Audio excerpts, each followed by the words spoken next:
What's up guys, it's Nicole, also known as Nikki Vegan, and in today's video I'm going to be showing you how to make my new favorite taco recipe, and this is my beef and pickle tacos. Now I'm going to show you some really great tricks that you can use not only to make these tacos, but also really to make any kind of comfort food that you're cooking in your kitchens.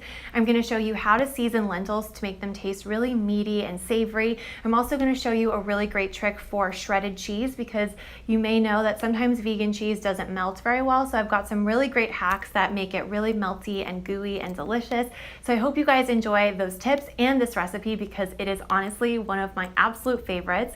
This video is brought to you by Thrive Market, which is where I got a lot of the ingredients to make these tacos.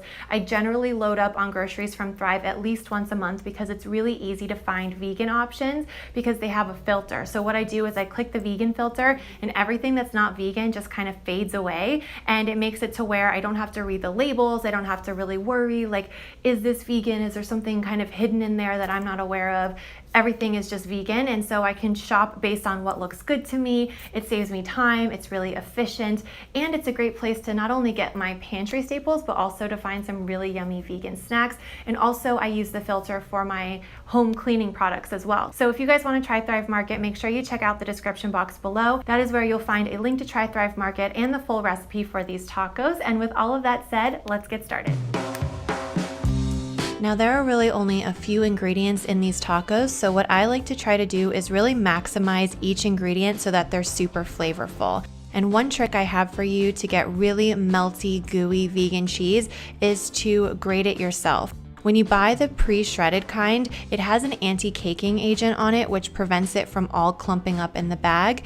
And that's great because as a consumer, you don't want to have like a big clump of cheese that you can't sprinkle onto whatever it is that you're sprinkling it onto. But it also makes it to where it really does hold that shredded shape. And if you want it to melt a little bit more and be a little bit more gooey, you can just grate it yourself fresh, and it will be so much more melty and delicious. So what I like to do is take my grater, I'll take a block of vegan cheddar cheese, and what I do is I use the grater in an actual either bowl or a casserole dish with high sides, and that way it kind of catches all of the grated cheese and I don't make a big mess in my kitchen. And I personally also like to use the medium size of the grater just because I find that it makes it a really delicate shredded cheese that melts really nicely. You can store leftover cheese in the refrigerator whole and then shred it as you need it. That's my advice. Or what I will do sometimes is cut it into cubes and freeze it, and then I'll thaw it as I need it and kind of just put it through the food processor to make more of like a grated Parmesan texture to melt over, casseroles or cheesy rice or anything like that, and it works pretty well. Now for the taco meat, I'm going to be using lentils. Now you can use brown lentils or green lentils, but I went for green because that's what I happen to have on hand. And if you want to make them from scratch like I did, you're just going to go ahead and drop them into some boiling water and cook them according to the package directions until they're nice and tender. Or you can save yourself some time and use the canned variety. I get my lentils on Thrive Market, and I recommend stocking up on them because they're a super versatile pantry ingredient that lasts a really long time. I use lentils in everything from soups and sauces to like a lentil version of hummus. I even use it to make meatballs for spaghetti and meatballs. It's really great, and it's really inexpensive as well. So definitely add that to your cart next time. And while the lentils were cooking, I just went ahead and chopped up some onions and garlic. And in a large frying pan over medium heat, I went ahead and I added some coconut oil. You can do coconut or avocado oil, whatever you have. And then I added the onions once the pan was hot. Now you don't want it to be so hot that you're gonna brown these onions, because you're not looking to get any color or caramelization. You just want them to soften and become a little more translucent.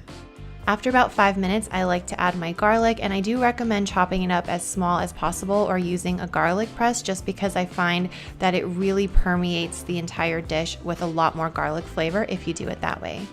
And if you find that your pan is getting a little bit too hot, go ahead and turn down the heat and add a splash of water to prevent the onions and the garlic from burning, because you really don't want to have that burned flavor as the foundation of your lentils.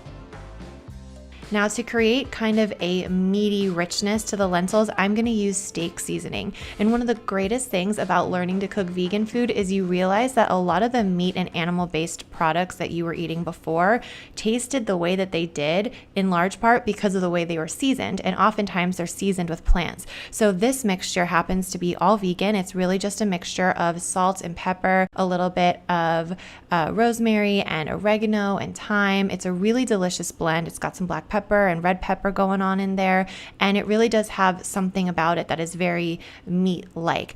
Now, if you don't have this on hand, you can go ahead and use oregano and cumin. I have some options written out for you in the description box below, but I love using this whenever I can because it just adds like a steaky, beefy flavor. Then I'm also going to layer in some taco seasoning, and I like combining these two different seasoning blends to really create a taco meat. So the first seasoning kind of gives it a steak-like quality, and then the taco seasoning is a blend of paprika and chili powder, and that's what's really going to make it taste like taco meat. So I add that to the pan, I kind of let the spices and herbs toast up and become really fragrant, and then I add water. And what this does is it kind of creates a really fragrant and flavorful broth that we can add the lentils to, and it will just sort of permeate the lentils and make them really nice and tender and super, super flavorful.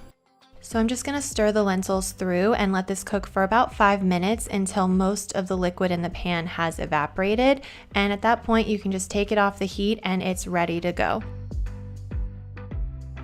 So the tips I gave you for the cheese and to make the lentil taco meat can really be used for any kind of taco, but this recipe in particular is for beef and pickle tacos. I first saw this on Emily Schumann's Instagram story and it looked so good. Her husband was making beef and pickle tacos. I'd never seen anything like a beef and pickle taco, but the combination of flavors sounded great, so I decided to try to veganize it, and this has become one of my all-time favorite tacos.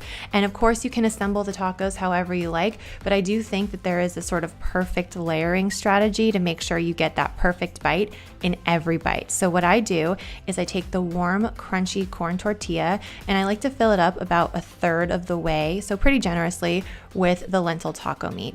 Then I add a thin layer of the cheese on top because that's gonna melt over the warm lentils and create a really gooey, cheesy layer. And then I will add some shredded iceberg lettuce. Now, of course, you can add any kind of lettuce that you like, but there's something so delicious about really finely chopped, cold, slightly sweet iceberg lettuce, and I think it just works really perfectly with the more savory flavors in these tacos in particular. So I'll add that along with some dill pickle slices and some more cheese, and I like the combo of the melted cheese on the bottom and then the cold shredded cheese on top. It's just really, really satisfying. And then I finish this with a little bit of vegan sour cream on top. I actually like to use vegan yogurt instead. I find that it's a little tangier, a little more mild, and it's just really nice to have a cold, sort of refreshing condiment when everything else is so savory and warm and gooey and cheesy. It's like the perfect contrast in flavors.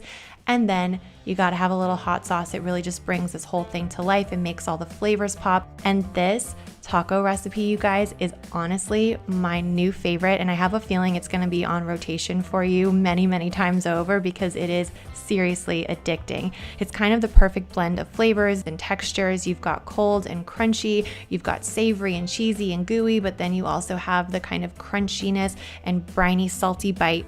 It is so delicious, and it's very, very easy to make. So I really hope you guys will give these tacos a try. They are delicious and so satisfying. So I can't wait for you to give them a go.